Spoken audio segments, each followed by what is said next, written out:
It's an ink cap out of a wood log. There's a mulungai tree which we cut it. You see how nice. So in the end of the stages, it takes 4 hours, maybe 6 hours before it will come. You can see how long it has come. And then now you can see it's in hollow. It has a hollow kind of a tube. You see?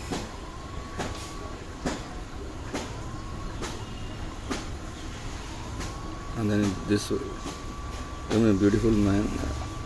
Now, you can see why it's called ink cap.